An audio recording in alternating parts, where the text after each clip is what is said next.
Welcome to Classic 4x4, the podcast for and by classic four-wheel drive enthusiasts. I'm your host, Chris Piccone, and you can follow the podcast on Instagram at Classic4x4 Podcast. And you can follow my trials, tribulations, and antics collecting and restoring classic four-wheel drives at Overland by the Sea.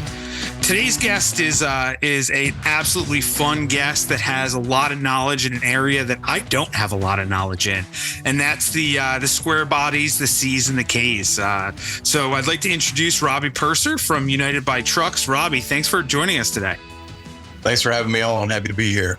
All right, man. I'm excited to talk to you because there's a lot of knowledge that you have that I don't have, and I've never been ingrained in the square body world. So I'm very excited to go down that rabbit hole with you and get granular and talk further about them. So for those of you out there that don't follow Robbie, you got to follow him on Instagram at United by Trucks. He posts all of his cool stuff there. Also has an awesome YouTube channel, which I've checked out on multiple occasions. You got to check out his YouTube channel. It's United by Trucks. So, Robbie, let's have some fun, man. First off, like right out of the gate, tell me about yourself. Like, how did you end up getting into GMs in general, square bodies, start building these super cool trucks? Tell me about yourself, man. Yeah, thanks, man. Well, I'm Robbie. I live in Georgia, just right outside of Atlanta, and actually grew up in the middle of nowhere in West Georgia. And I think that, we were talking a little bit in the pre-interview about sort of my foundation for square bodies and loving these trucks. And I grew up on an old dairy farm, like I said, out in the middle of nowhere, and we used to lease out our cow pastures. And the people that leased our cow pastures had an old mid-'80s K20 four-wheel drive long bed square body. And really the first time, or my first memory of ever being in a classic truck and actually ever touching a steering wheel was in that K20. I sat in the lap of this person that leased our cow pasture. She would let me drive across the pasture and in that K20. And it was just one of those experiences that I'll never forget. It was Cordova brown. I had the lower molding trim. It was a GMC, so it was a Sierra. So there's a lot of things that I can even recall about that truck from when I was 8 or 9 years old that really sort of informed how much of a passion I have for C10s, K10s, square bodies. That's awesome, man. I love to hear that you remember the actual factory color name. Yeah. That is super cool. Now, where did this passion, you said this passion came from that first time, but like, as you grew up, like I'm an 80s kid. So every time we go on a road trip, all I would do was like, look out the window, the back window, and just look at all these awesome, like 70s and 80s four-wheel drives just drive by. And movies too also were like a huge impact. Yeah. Like Back to the Future, Goonies, those movies, like that's what like really drove my passion. Where did your passion come from when you were like to get to the point where now, as a person that has the ability to collect and restore these, like, where did it come from? Yeah, so it's probably a lot different from a lot of your guests in that I was initially outside of, being exposed to that K20 when I was so young, really about 13 or 14. I had a friend of mine and his dad and me and my dad, we would go to truck shows. So I was into mini trucks. I was into super lifted trucks to the sky. I mean, whether it was a mini truck or a full size truck, but it was at those shows like Nopi Nationals that we used to hold here in Atlanta. It was at shows like that where I really started to gravitate more toward a classic truck. And in this case, it was a 67 to 72 C10, K10s, and four-wheel drives in that vintage. But that's where it really started. And at 18 years old, I bought my first 67 C10. It was short wheelbase, step side. I couldn't even drive a 3-on-the-tree at the time, so my dad had to drive it home. And really, I got that truck in the shop and started to tear it apart and thinking that I was going to restore it at 18 years old between my freshman year of college and my senior year of high school. And that did not ever come to fruition. But I knew that whenever I started making a little money after I got out of college, that I was really that was where I was going to put my money was in classic trucks, not to really even sell, but just because I love them. I love being around them. I love how they're all different. And I think it was really born out of just attending those truck shows and those custom truck shows back in the day, and really being exposed to 67 to 72s that really got me into square bodies. That's cool. And that leads me to my next question, which I think you answered already, but it's always my favorite question to ask. What was your first car or truck or classic four-wheel drive? So my first, I want to answer the classic four-wheel drive, but I got to think about that for a minute. My first truck was actually the 1996 S10. So I'm an 80s guy too. I was born in 83. My first truck was a 96 S10 short wheelbase truck, two-wheel drive. A lot of two-wheel drives around here. I know out west and in the Midwest there were a lot more four-wheel drives that are probably more prominent. But I started out with a two-wheel drive S10. Then I bought that C10 as a two-wheel drive, and I'll say probably my first four-wheel drive, my first classic four-wheel drive was the Blazer that I ended up converting to two-wheel drive, which your guests are probably going to hate. That's cool though. So when did you pick that up? So that was a couple of years ago. We actually built it on the channel. So I've had United by Trucks as a channel. I started in 2018, and I actually bought this K5 Blazer. It was an 86 K5 Blazer, blue interior. And I ended up finding a two-wheel drive chassis and wanted to make an airbagged, sort of your typical two-wheel drive custom truck. And I pulled the body off of that four-wheel drive. It was a non-running four-wheel drive truck, and it had a good body on it. So we pulled the body off of it, put it on a two-wheel drive chassis. But since then, I've really come back into realizing the sort of value of having something with four-wheel drive. I mean, as I mentioned, I grew up on a farm, it was a non-working dairy farm at the time, but my dad had an old OBS Chevy C71 that I have one that's similar to now. So I remember driving that because when I was 16, just to kind of give you a little more insight, I actually wrecked that S10 the day I turned 16. And so I somehow pulled a move and got that Z71 from my dad as my daily driver while my truck was being fixed. And I'm sure my mom had a lot to do with that. So that was, me being behind the wheel and having some exposure to what is now considered more of a classic type truck, an OBS Chevy truck, 88 to 98, I believe are the years on those. This was a 94 Z71 extended cab. And man, we used to tear up the cattle pastures in that thing. And I drove it, for a solid month and a half, I believe, while my S10 was being fixed. That's super cool. And I love that you went from a four-wheel drive to a two-wheel drive conversion, because 90% of the time you hear them going from factory two-wheel drive to a four-wheel drive conversion. I can't tell you out in the market how many times I see a C10 or a C20 that has had a four-wheel drive conversion, because it's such an easy conversion. It's an axle, a transfer case, and a drive shaft, and a little cut. Leaf springs. It's a leaf springs and a little cut in the trans hump, man. But this is the first time I've heard from a four-wheel drive to a two-wheel drive, that's a trip, man. That's super cool. Well, I think it's something that, here a lot of people had this notion that we don't have rust in the South. So like I said, I live right outside of Atlanta, but we have tons of humidity. We have lots of fields where these trucks have just sat in like they do out west, except we have that humidity to go along with it. So a lot of these trucks are rusting out. So when me and my crew and team and friends get together and start thinking about, okay, this is what we want to build next, I'm oftentimes just looking for a great body. We're going to change the drivetrain. We're going to change, at least the major components of the suspension. We're going to really just use the shell of the classic truck in most respects. Now, there's some that we don't do that with, especially survivor type trucks, but I'm looking for a good body, and I don't really care if it's four-wheel drive or two-wheel drive. I just want to have something that I can make sort of execute my vision, help me make it execute my vision. That's cool. It's funny. Like I'm in the Northeast, and rust is like our game here. There's nothing that survived here. Everything, unless I'm buying it from another collector that's a buddy of mine who had it and started done with it. I will tell you, almost everything I'm pulling from out west, down south, the southeast. Ironically, the past couple of trucks, I don't know why this is. I don't know what's going on in Arkansas, but I've got a couple clean trucks from Arkansas. When I tell you clean, cool. immaculately clean. But hey, apparently Arkansas is a decent place to pick up some rust-free trucks. Well, I'm going to start looking in Arkansas. Yeah. See, I probably shouldn't have said that, because there's also good deals in Arkansas too, right? Right.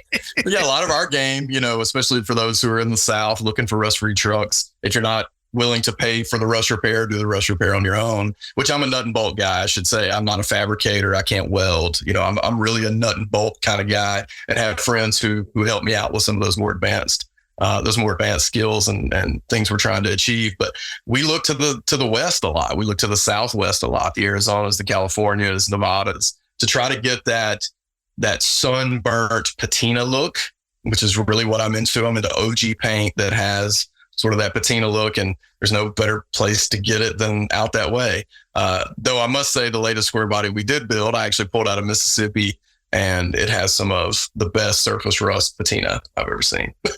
That's cool. See, I spray them, so I'm like, I don't care. As long as the body's not completely rusted. First thing I look at is the frame. I will not mess with frames, man. If a frame is roached and toasted, like, I just move on. Like, I have not. I've done one frame swap, and I will never ever do it again, man.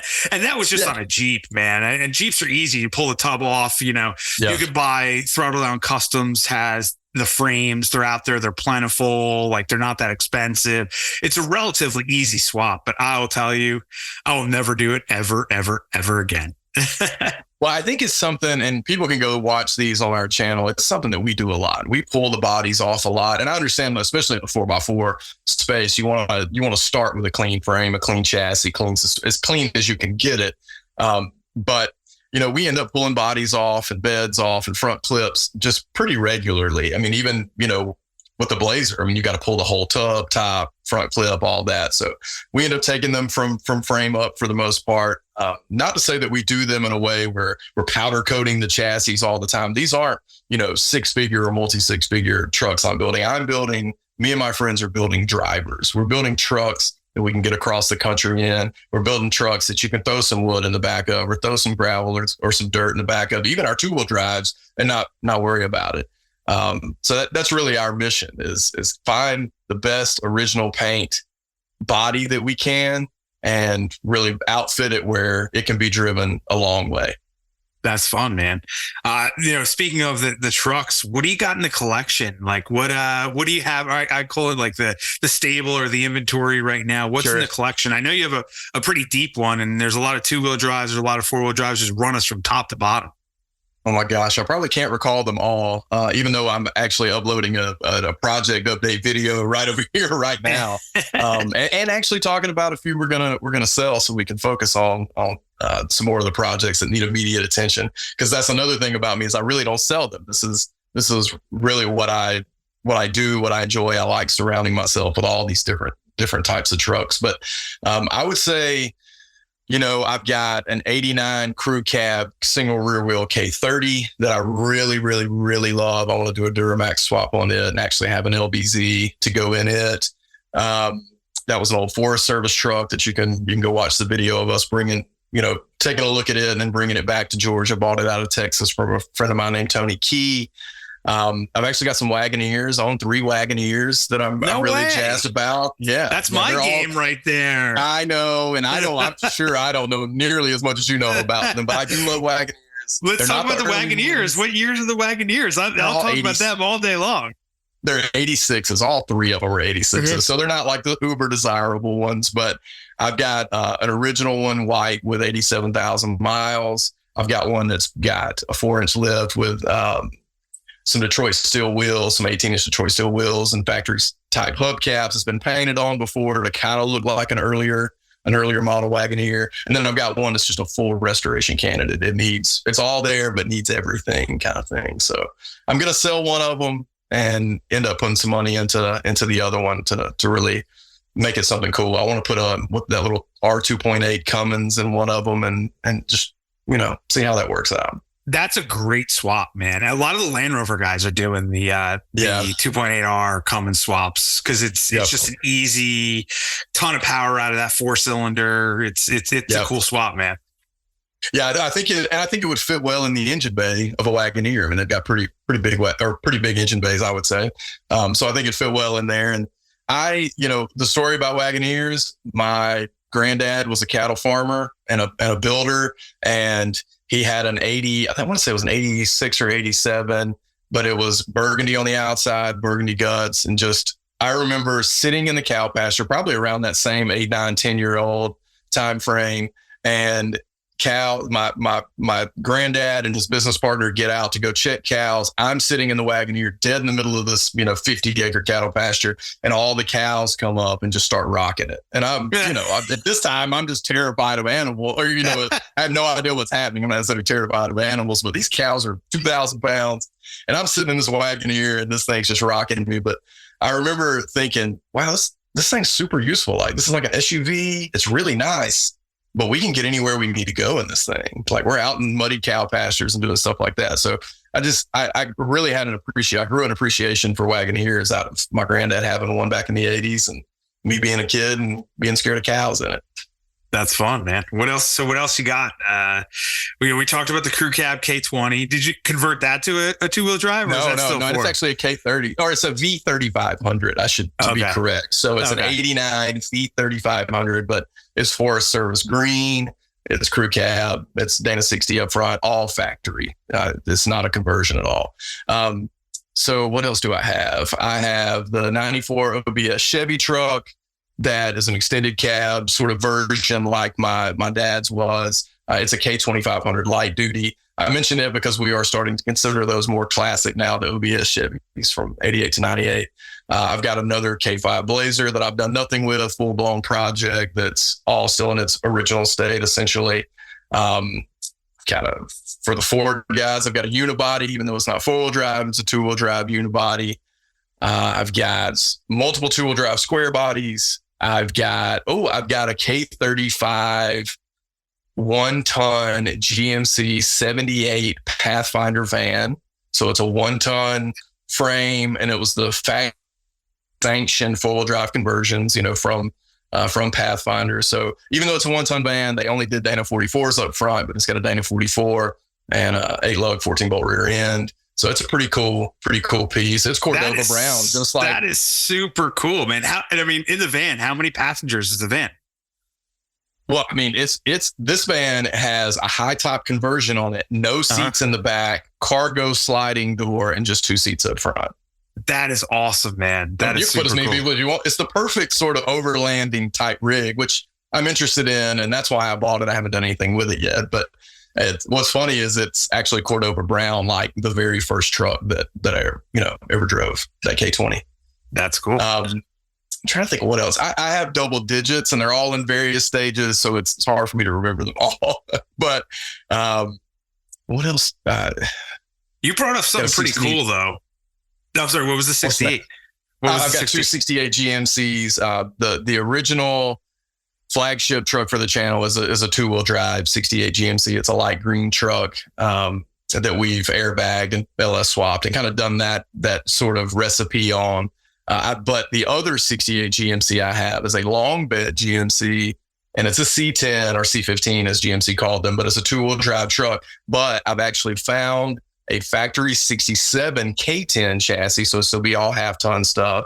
And I'm going to convert that truck because I don't want to cut it down and make it a short bed. I don't want to really cut it up, but I want to make it something I'm really more interested in driving and use it around my parents' farm a little bit more.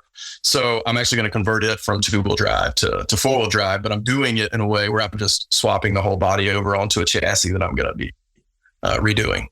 I'm just glad to hear you're going the right way, not the wrong way. You're going from 2-wheel drive to 4-wheel drive. I got when we started that Blazer project where I actually took the K5 and made it into a 2-wheel drive Blazer. I got a lot of hate on that, but once we got done with it, people were like, "Oh, okay, this is super rad." But yeah, it's that dynamic from 2-wheel drive to 4-wheel drive or 4-wheel drive to 2-wheel drive. Somebody's not going to be happy. So I just do what I want. That's the way it should be.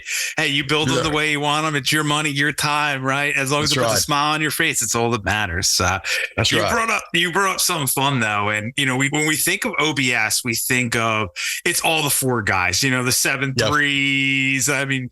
Yep. That's all we talk about, especially because OBS Fords are just absolutely on fire. They're awesome. They're awesome. They're on fire right now. The crew cabs, just people can't get enough of them, and what's amazing, especially the 7.3, those things have like 250, they all have 250,000 miles on them, which means they're like just barely broken in, My uncle has one of the, I think it's either 99 or 2000. So it's not the OBS, it's that newest body style, but it had the 7.3 Power Stroke. It's got over 500,000 miles on it. And it's still rolling. He works it every day. Those things are absolutely amazing. But when we think about OBS, when somebody says OBS, you automatically think of the Fords. So tell me about the Chevy OBSs, because I know you Chevy guys, the GM guys, you talk about OBS in your own world. What were those years? What were the configurations? How did they come to play? Yeah, so I think I'm going to put my own bias on this. I think the reason that the OBS Fords have really sort of own that title is because they did come with Power Strokes. They came with really powerful diesels, and they just have that longevity, that dependability. And me being mostly a GM owner, I love those trucks. I'm just honestly priced out of them right now. I don't want to give what people are asking for those 7.3 Power Strokes. But the one fault on the GM side of the world, I believe, is that they didn't really offer a powerful diesel option in the OBS Chevy truck. So the OBS Chevy truck, 1988 to 2000 for the 1 tons and 3/4 tons, but they stopped in the half tons in 98. But throughout that range, you had a 6.2 diesel, and then you had a 6.5 turbo diesel. And my K2500 light duty actually has the 6.5 turbo diesel in it with a 4L80, which is a very strange combination in this particular truck. But that 6.5 turbo diesel was a fuel sipper. It wasn't really meant for towing. I mean, it was, I guess, meant for towing, but it didn't have the power that those early Cummins had. It didn't have the power that those early Power Strokes had. And so I think that's why OBS Ford sort of owns the OBS title, is because, well, I mean, those trucks are just awesome. And they had the really killer, configurations that a lot of 4x4 guys love. But OBS Chevys, particularly in the GM world, are hot. They're becoming hotter. They're considered classics now by most of the insurance companies. So I think you're going to continue to see a rise in those trucks. But what you have seen, and what you will see a continuation of in those 88 to 98 trucks, or 88 to 2000, if we're talking 3/4 ton or 1 ton, you're going to continue to see diesel swaps. I mean, Cummins swaps, even to this day, still get put into OBSs. And I think that's cool, man. They have, the Cummins, especially the P-Pump Cummins, have just a wonderful aftermarket support, and they'll fit an OBS Chevy. So I like to see sort of that blending of brands, from GM to Mopar to even Ford. That's cool, man. I love to hear that. That's it's interesting that I'm talking to a GM guy, but we're talking about OBSs, but the GM OBSs. I love them, man. That's cool. So we've talked about your collection. We talked about yourself. Let's talk about Squarebodies. That they are just, they're untouchable right now. It doesn't matter if it's a C, a K. It doesn't matter what configuration it is. If it's just a regular cab, short box, long box, a club cab, a crew cab, it doesn't matter. They are just hot right now. So what are those years for the Squarebodies, and what were the configurations and the engine configurations that came along with those Squarebodies? Yeah, so I'll talk about it from a half ton perspective first, because that's sort of the easier place to understand. 73, 87, 73 was that year change out of the 67, 72 C10s, K10 Chevy trucks. It started with 73, went all the way to 87. And then in 88, 89, 90, and 91, you got Blazers, you got the 3/4 ton and 1 ton trucks continued on, and Suburbans continued on into 91. So many years after they had got rid of they brought in that new body style in 88, you could still get a square body in some of those other configurations. Like I said, a Blazer, a Suburban, 3/4 ton or 1 ton, all the way through 91, which is how I ended up with my 89 V3500, which is that 1 ton crew cab. Here again, I kind of wish we had better diesel options in some of those trucks. The 6.2 was present then. But really, GM relied on that 454 gas motor. If you're thinking about towing, if you're thinking about a C30 or a K30, my particular V3500, which is the equivalent of a K30, they just had a different designation that late in the model, was simply a 350 with a turbo 400. So it didn't have an overdrive transmission at the time. Interesting.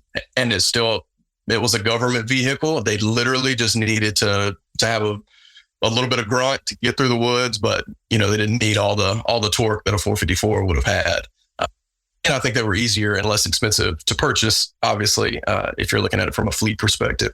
But one little interesting thing to note, outside of your 700 R4, which would be the overdrive transmission, and you have to forgive me, I don't know exactly what year that came in. That would have been early 80s. So before that, it would have been your turbo 350s or your turbo 400s that were just 3-speed transmissions.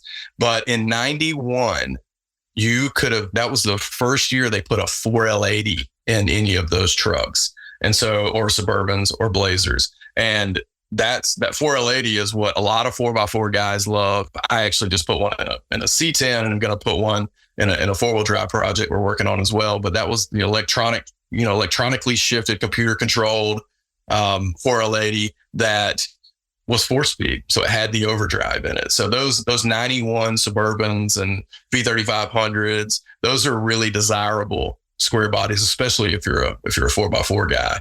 I happened to buy an 89 that had a turbo 400. It didn't have the overdrive transmission. But I think that, you ended up seeing from a drivetrain perspective, from an engine perspective, it was the 250 straight sixes. It was the 350 V8s. It was the 7.4 454 gas motor. I believe at some point in the early 70s, there were some trucks that got a 400, but really a lot of the square bodies came out with 350s. I mean, really all across the range, outside of a 6.2 diesel, which we actually saw in half tons. 350 is king. And 350 has been pretty much the king in those small blocks, especially the ones rolling off the lot, 73 to 87. What amazes me is the run that these square bodies had.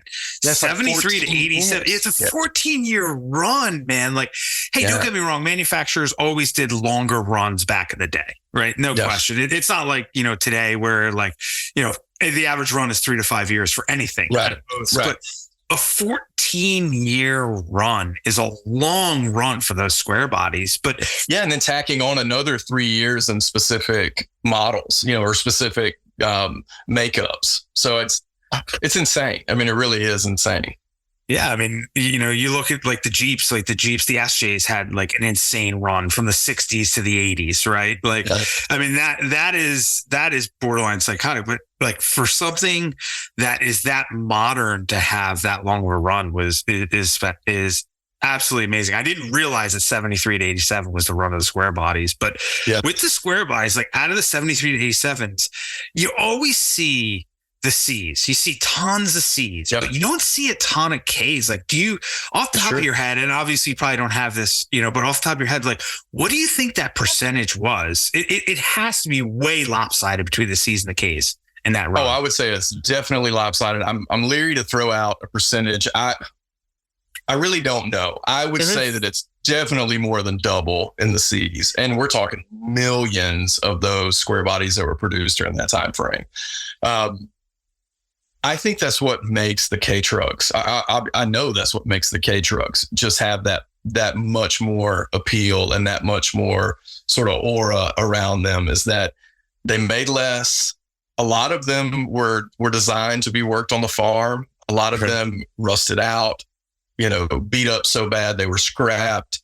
So when you see a really clean K truck, like I think my crew cab is, I mean, it's got some dents and dings because it was used by the Forest Service, but that's a truck that is a desirable truck. And, when you find them like that, you need to buy them. And I think that that's the reason you're also seeing a lot of these K trucks go for big money in auctions. I don't really follow the auctions that much. I catch it because people send it to me, or it just, pops up on Instagram or something like that. But, you're really seeing a lot of these K trucks, especially square bodies, that are going for hundreds of thousands of dollars, which is, some are just super low mile trucks, and some are fully built to the hill, with Duramaxes or Cummins or whatever swaps in them. But I think that's why you're really starting to see a lot of the K trucks command those prices, is because it's really hard to find a clean one, and they made a lot less of them. Yeah, and that's what I guess the synergy behind my question was, because when I see the Ks out there, especially the K crew cabs, right? GM was not known for making crew cabs, right? And Dodge was really early, and then they pulled back. Ford has been the king of the crew cab forever and ever and ever. The four doors, Yep. But when I see those K crew cabs, the Ks in general, and the K crew cabs, the factory 4-wheel drives, they're doing. Roasted and toasted and rusted out, they're doing great numbers, right? Let alone, turnkey and beautiful, they're doing absolutely great numbers. So, that was definitely my synergy behind my question. Yeah, I was reading the other day on a forum, because I'm just doing some new research on my K30 or my V3500, which is a K30. Yeah. But I was doing some research on it, and I know somebody will correct me down in the comments or let me know either over on my socials. But I want to say that the crew cab 4-wheel drives weren't even introduced into the square bodies until 76. So I don't think you could get 73, 74, 75. I don't even think you could get a crew cab 4-wheel drive. There's a lot of sort of discussion about K20, K30 at that time frame, but that's my basic understanding, is that they didn't even make a crew cab until a couple of years into the run of square bodies, a crew cab 4-wheel drive until a couple of years into the run. That's what amazes me. You look at back in the day where, there were so many trucks that manufacturers would make a configuration, then they abandon it because it wasn't, popular in any way whatsoever. Nobody was really buying it. Sales numbers weren't there. It didn't make sense. And then fast forward 25, 30 years later, and it's all people want. It's the least desirable. In my world, Jeep world, we'll talk about scramblers, right? You had to run from 81 to 86, which really the 86 was just leftover 85s, right? So you had, a 4-year, roughly, it was technically a 5-year, but really a 4-year run.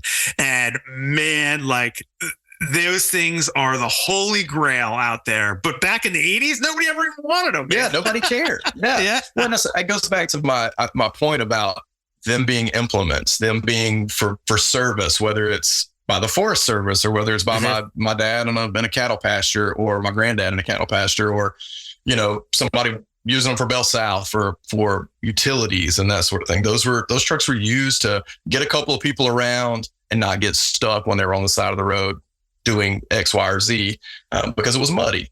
But now it's especially to me, as someone who grew up with a lot of 2-wheel drive trucks and still play with a lot of 2-wheel drive trucks, the king of square bodies to me is that crew cab 1-ton 4-wheel drive truck.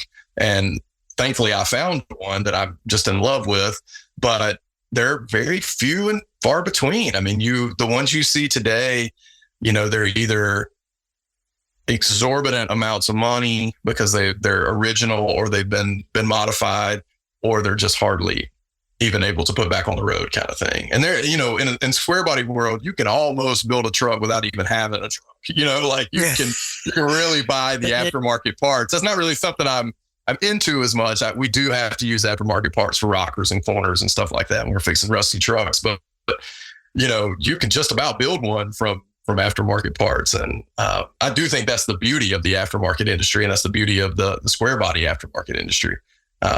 But those trucks are just so worth a lot of money these days.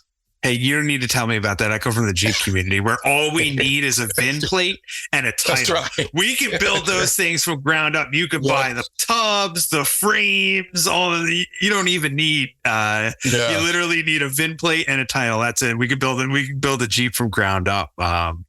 But let's talk about United by Trucks. So where did United by Trucks come from? It's your brand, it's your social presence. You do some really, really cool stuff, but let's talk about the history behind United by Trucks before we even go into the cool stuff you do. Yeah.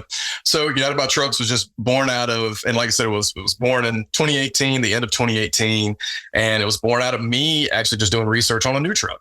And I ended up running across a now friend of mine's channel. His name's John Wargo. I'm gonna give him a little shout out. He's into Cummins trucks and all that stuff, but he was doing reviews. He had a 2018 Silverado back then.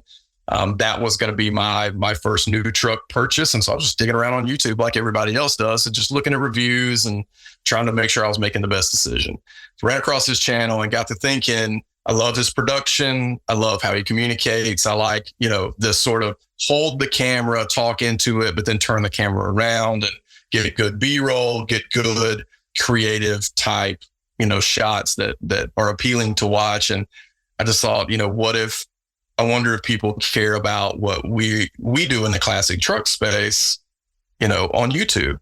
I didn't watch a lot of YouTube at the time. I just kind of used it for those research purposes. So I took a couple of iPhone videos. So anybody who watches my channel now knows that I'm not filming on an iPhone and I use GoPros, but I mainly used high quality cameras and have a lot of great gear where I can make some really great videos. But when I started out, I'd never held a DSLR, never held a mirrorless camera, didn't know anything about mics and labs and how to create really great audio. I was just pulling out cell phone videos that I had on my phone from when we first put my 68 green 68 GMC together.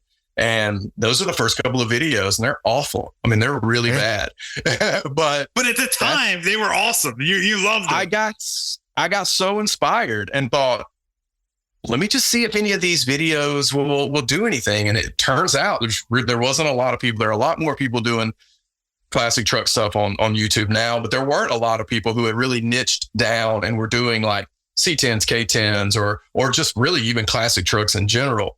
And I pulled those couple of videos together. They started getting hundreds of views. And I was like, wow, there's like 200 people out here who even care, about this. And over a 90-day stretch, we get 1,000 subscribers. We were able to become monetized.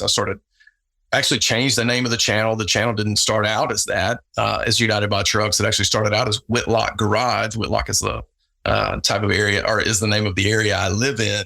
And so I just thought, I'm going to name this Whitlock Garage. And I would use this tagline that said, welcome to Whitlock Garage, where we're united by trucks. Like, where we're, this is a channel about highlighting other trucks, about highlighting our own builds, but you're seeing me and my friends. It's hardly ever just me by myself. So United by Trucks just really started to take off, like from a brand perspective, from a mantra and mission. And I changed the name probably 6 months into United by Trucks. And that was definitely the best decision I ever made, because it really stands out and it's unique and it's easy to remember. That's cool. And you guys have done some pretty cool projects on the United by Trucks guys. Have all you and your buddies have done some pretty cool projects, but most recently you did a 35-day square body build and then drove this thing across country. So I love these stories, which is more like mind blowing. Like I absolutely love these types of stories where people will, like Eric Tessmer, all of our listeners probably know him as bare knuckle binder, where he'll find these trucks that have been sitting for 30 years. He'll go up, make a trip, pull the powertrains out. He'll assess what else it needs, make the trip back, go back to Austin, figure it all out, rebuild the powertrains, go back up, literally rebuild these things like while they're sitting in the weeds in the middle of nowhere, and then drive it back to Austin 2,000 miles. Like, I think that's like the coolest thing in the face of the earth. So tell me about the first off, what was the square body that you guys built in 35 days and then drove it across country and back? Yeah, so it's a 75 short bed fleet side truck that was original paint. It's still original paint mostly. And I bought it out of Mississippi. I want to say I bought it over a year and a half ago, but I picked it up in Mississippi probably the end of the summer. And we have this big event in Arizona called Dino's Get Down. And this guy, Dino, is sort of like our godfather of custom classic trucks, like globally known. And he puts on this show that this year brought in 5,000 classic trucks. I mean, it was killer. Wow. So we kind of used that as our bookend. It was in November, and like, this is our goal. I'm going to put this truck together and drive it to Dino's. Now I'm putting this plan together in September of last year. I think I brought the truck home in September, but we didn't turn the first wrench on that truck. And I didn't realize this until after we started getting into the build and I started looking at some of this footage, we didn't turn the first wrench on that truck until October 2nd. I left on November 7th and drove it 2,100 miles, and I had only driven it 50 miles before we left. 100 miles. The day before, I drove it 100 miles. Just to, my mantra is, if it'll make it 100, it'll make it 2,000. Oh, definitely. So ended up driving it 2,100 miles out there. We took 3 days to do that. Drive 12 hours one day, 8 hours one day, and then another 14 or something like that. And we do this with a convoy of trucks. I have a couple of crazy friends that want to do this kind of thing too. And so some of their stuff is LS powered. I typically do it in LS powered trucks, but this particular truck, I wanted to build just an old rowdy little small block 350 and do some modern stuff and put a Holley EFI on it. So we put a Holley Terminator X Max on it and a 4L80. So that's a sort of an unusual combination too, to marry a newer transmission to an older drivetrain and then use modern fuel injection and technology to control both of them. And we did that. And it's the first time we'd ever done that. And I'm sure lots of people have done that before, but that was our first time doing it. And it basically went off without a hitch. I drove 2,100 miles out there and we did our thing and showed the truck and had a bunch of fun with friends and turned around and drove it right back another 2,100 miles with no hiccups. No, not one hiccup, not like, hey, we got to move the fuel filter. It's not. We had a faulty PCV valve in the valve cover. So it sprayed some oil on the firewall, but we remedied that and didn't have any other trouble out of it. Wow, that's impeccable. That's a testament to how good your crew is the fact that you were able to do that. There's a lot of luck that goes along with it also. But I must say that even though we didn't turn a wrench till October 2nd and we left in the truck on November 7th, I spent the previous 60 days planning this out, making sure that we had the right parts in house, making sure that my main co-conspirator, Mike, was ready to get the rust repair, because the whole story and all this build is releasing on my channel right now. I think there's probably 6 or 7 videos up there now on it. But this truck needed an extensive amount of rust repair. It needed an entire floor. It needed 6 inches up back the cab. It needed rockers, cab corners, kick panels, and 90% of the firewall. That's a lot of metal, my man. I mean, I didn't realize that when I bought the truck, because I got so excited about how the outside looked that, I just didn't care. And that was a dumb move. Pay closer attention. But my shop partner, Mike, is a hell of a fabricator. And he did all the rust repair. I think he did the rust repair in something like 6 or 7 days. I mean, he went really hard on it and got all that done. And then we started putting the whole truck back together. So we took it completely apart. The cab was only, 70% original metal by the time we cut out, the other 30% of it. And then totally redid the frame. It's on Detroit Speed suspension. It's on Halibran wheels, and it's got red line tires. So it's a really sort of vintage motorsports inspired, race inspired type square body with just mega surface rust and patina, and something I'm not scared that my kids lean a bike up on or something like that, which is why I like to drive original paint surface rust type trucks that maybe have some dings and stuff in them, but we revamp everything. Every single bit of wiring is all brand new. Interior is new. I mean, it's, we try to make them sort of that old wrapped in that old body, old shell wrapped in all the new stuff. What about that 350? Did you rebuild the 350 in that 35 days or wow? Yeah. So I did not rebuild it myself. We have another friend who actually built the motor while Mike was doing the rust repair. And, but it was a crate motor out of Mexico. So I actually got it when I bought that K35. Oh, you did a swap. Yeah. This truck came in with I think it originally had a 250 straight 6 in it, but somebody put like a 228 cubic inch V6 in it. And the truck looked completely original except for the motor. So it was kind of odd. So we ended up pulling that drivetrain out and use a crate 350 that I had that we put a new cam in. So we popped it up with a cam. We put some aluminum heads on it, new intake, new roller rockers. And then we made sure that the Holley EFI stuff was all going to work on it. And of course it did. But yeah, so basically new engine and 4L80 connected to that. So ground up build at 35 days. Yes. You hit the road and you had this convoy. Were you driving this thing or were you team driving it? No. I drive mostly. I'm one of those guys that's a control thing for me. And it's also a therapy thing. Like if I have a frustrating day at work or I need to just go clear my head, I get behind the wheel of something. You know, I have a LMM Duramax 2500 truck out here that I drive a good bit. And that thing will be a classic before long. It's an 07 and a half. I love that truck. I actually have a new AT4 Duramax that I drive a lot.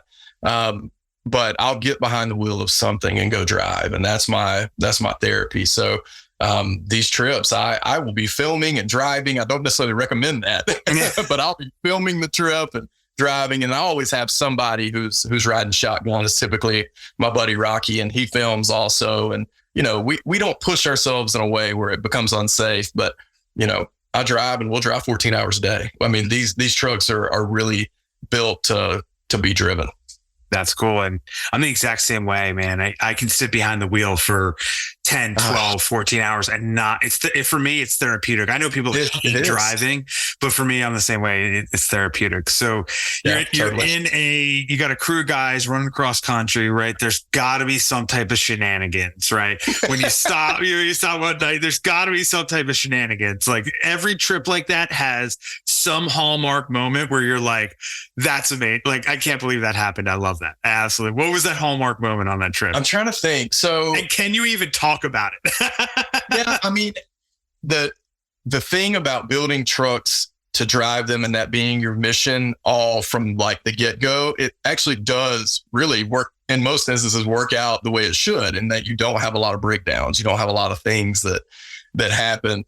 I'm trying to, I can't even really think. I mean, the one story that I can think of is not even really like shenanigan wise, but I bought a 59 Apache. That's another thing I forgot to mention. I have a 59 short bed fleet side Apache.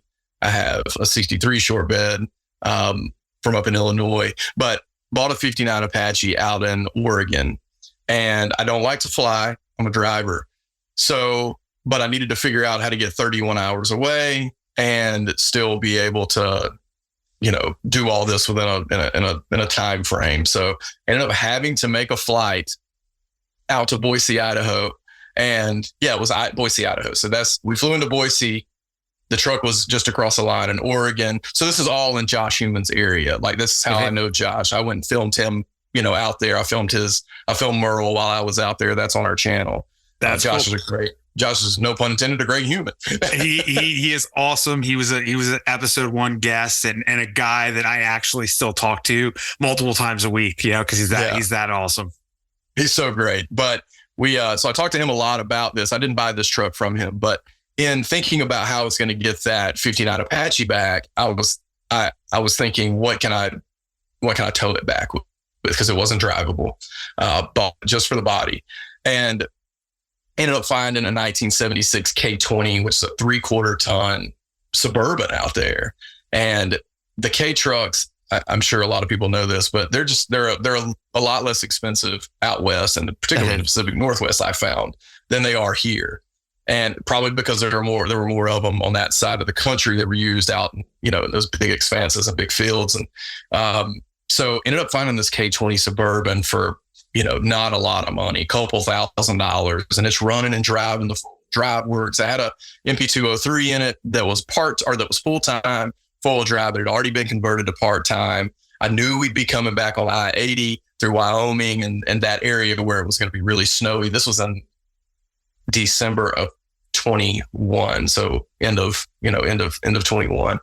And we end up working it out where I'm going to pick up this 59 Apache. I've got a U-Haul trailer rented out there. I bought this K20 Suburban through the guy that I bought the Apache from. I sent him the money. He goes and buys it. And this is a lot of this is all filmed. I mean, even the guy was sending me videos, and I put them in the video where he's going to test drive it. I mean, it's a really, really cool how the story worked out. But we end up flying out there, me and my shop partner and his wife. We fly out there and we get in the K20, we go get the 59, we start heading back, and ends up being, I think it was a 31-hour drive. We all took turns driving overnight, which is not typically something I would do at all, but we all needed to get back. So we did that quickly. But, and I told you this is not really like shenanigan related, and it's really not that significant. But one thing I remember about that trip is on a 7380, which I call them round eye in the Squarebody. So the 7380, this is a 76. They have the gas cap that is on the side of the bedside, but it's not like flat. It's actually down a little bit in the curve of the bedside. So it's pretty low. Even when on a 4-wheel drive vehicle, it's still pretty low. And man, I forgot to put the gas cap back on this Suburban. And literally we drove hundreds of miles before I ever realized that I didn't even have the gas cap on, and I just left it sit on top of the thing and drove off with it. So not really, I mean, pretty vanilla type story, but just one of those things that sticks out when you're on a road trip like that. And it'd been raining, it'd been doing all this stuff. And thankfully that gas cap was a little farther down and didn't get a bunch of water in it and mess up my fuel system or give us some rough running stuff. But a lot of the things, we've got some of the stuff on film where we've had a lot of pressure build up in the fuel system. You go to take the gas cap off and it blows your hat up, that kind of stuff. But not really a lot of breakdown stuff. I mean, and the guys, we're all out having a good time. We're filming ourselves in gas stations. We're eating fast food, drinking Cokes, and just doing the full blown thing. And then of course, when you get there, we're cracking beers and having a good time. And I really think that's what all of it is about. I really think that's the core of what United by Trucks is about, is not just me and my friends building trucks, but me and my friends getting in these trucks and going out and talking to people, talking to them about their trucks, and just having a good time. It's all about community. You brought it best. Like, hey, you were flying out there, you linked up with Josh Human, and then but you bought the Suburban through the guy that I bought the Apache from. Yeah. That you bought the Apache from. I mean, it's just all about community, man. Everybody helping everybody out. So I love to hear those stories. I love the road trip stories. I mean, it's just wild. I want to do one, but I don't think I have the cojones to actually do one. And like for example, a Suburban that I've never even touched before. I don't know what condition it's in. I don't know when the last time the fluids have been done. Like, I don't even think I could. I don't have the cojones to do it. So I respect the people that do. And I got to tell you, just to, just put a fine point on this, that K20 Suburban was original. It had a 400 in it, had a turbo 400 in it. It was not lifted. It wasn't. The only thing we did to it, I confirmed with the guy that I bought it from that it ran. And then the guy that I bought the Apache from, who went and test drove it for me, said, thing rides like a horse and buggy. I'll put some shocks on it. I'll do the fluids before you get here, because he had it about 30 days before I got out there. We did end up rebuilding the leaf spring bushings, or rebuilding the leaf spring. He did rebuilding the leaf springs, changing the oil, putting new shocks on it.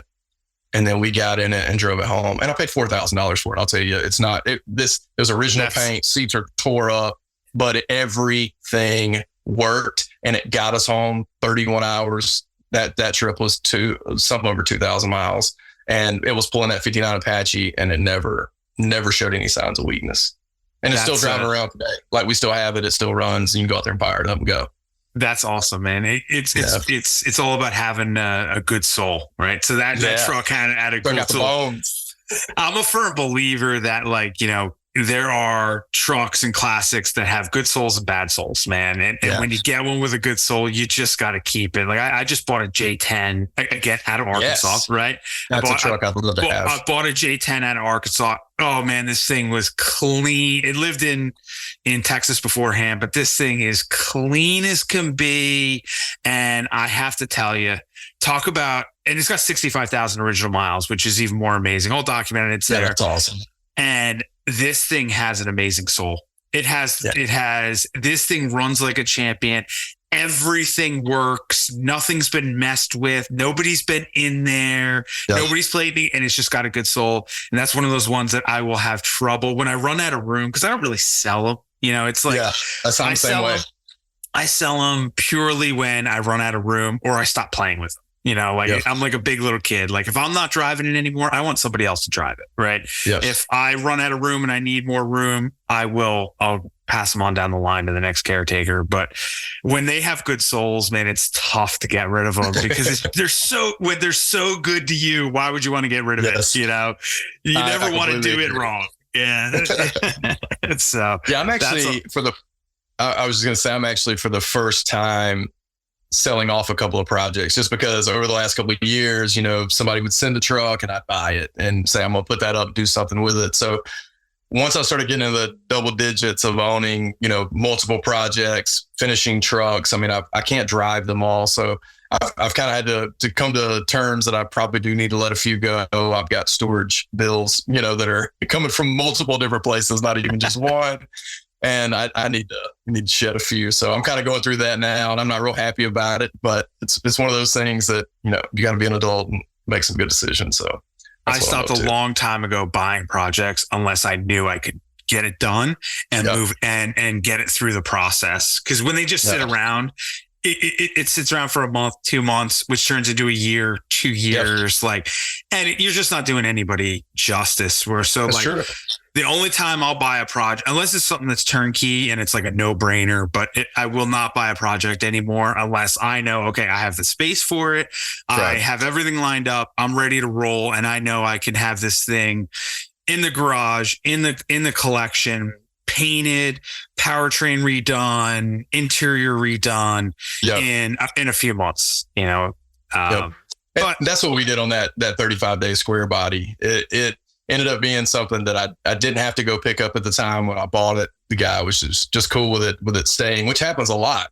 That 59 Apache, my friend held on to it for a year before I could even get out there and bring it back. So that's another great part about the community is when you find somebody who wants to sell you a truck or you want to buy a truck and they're cool with just hanging on to it for a minute. Because that, to somebody like me who has a lot of trucks and it's always working on something, that really means a lot. But it was the same thing with that truck. Once I went and got it, I knew I've got to get parts in the door. I got to get a plan. I got to get the crew together, and we've got to start executing fast.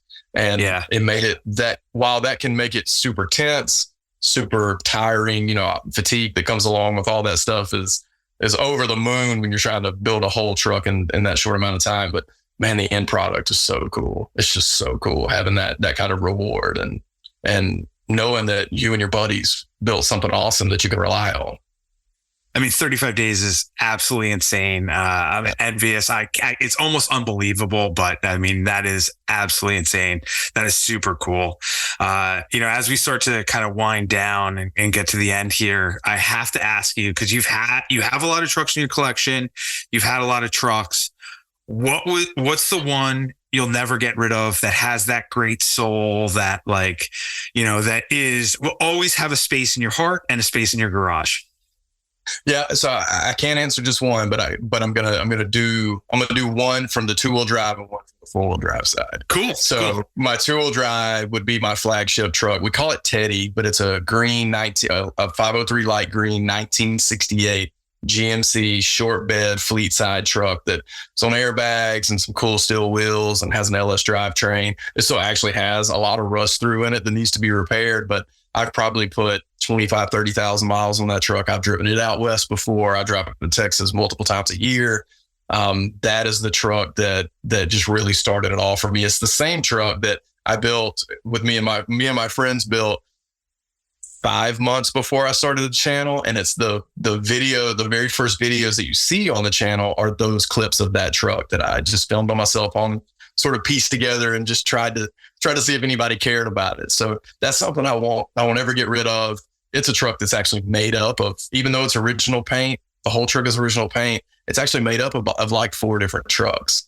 We ended up wrecking the truck in 20, and I procured a whole front clip out of Vancouver, BC. That is 503 light green, has the same patina. And as a part of that trip out west, the guy I bought it from actually brought it down to me. So we brought all that back with the K20 and that 59 Apache and fixed that truck. So it just has a ton of sentimental value. I think it's something that I've proven to myself that I can do a little more advanced things than I was typically doing a couple of years ago. But it's also one of those trucks that is just made up of a bunch of different trucks and you can't even tell. I love that. So I'll never get rid of that one.